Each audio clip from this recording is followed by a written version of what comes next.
Hello everyone, I'm Bill Connors. Welcome to the video for our AphasiaToolbox.com June 2015 newsletter. When Sharon Renhack approached me about doing a survey with people with aphasia concerning goal setting, what kind of goals have they set, do they want to set, I was a little skeptical. But I can tell you now I'm very thankful for her idea because I have a better, clearer picture and appreciation of what people with aphasia want and should have relative to setting their own goals for their recovery.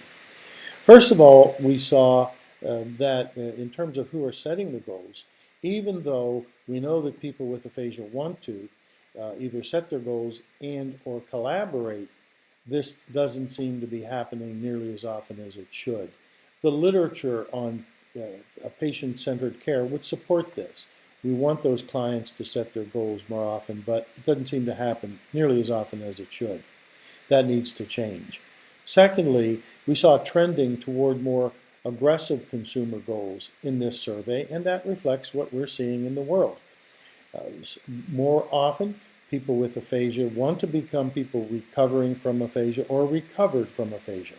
We had 4 respondents who said they had recovered from their aphasia and did our survey. Now, that leads to our third point, and the survey showed that people with aphasia are aware of the huge gap between the aggressive goals, wanting to be independent and converse again and not be dependent on others, and the effective, affordable resources that people with aphasia need.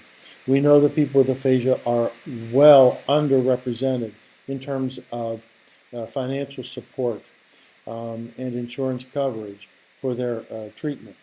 Again, that's why we at Aphasia Toolbox have been dedicated to providing intensive treatment and practice in ways that have flexibility in terms of cost and time.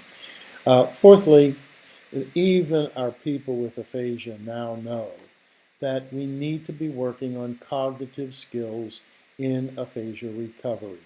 Attention, memory, switching attention, problem solving, cognitive flexibility. Period. We need to be addressing that. And if your program is not, you need to discuss that and get that in there, that focus in there into your program if it is needed, and it almost always is. Finally, what this led to was of course us beginning to make sure that programs are adult-oriented, that realizing that we are not learning to read again when a person who has aphasia. So they are reconnecting what they already can do. They can already talk. They can already read and write. We need treatment programs that are rich and robust and adult-oriented, working on verbs, not nouns, on sentences, not words, on cognitive skills, not imitation, on conversation.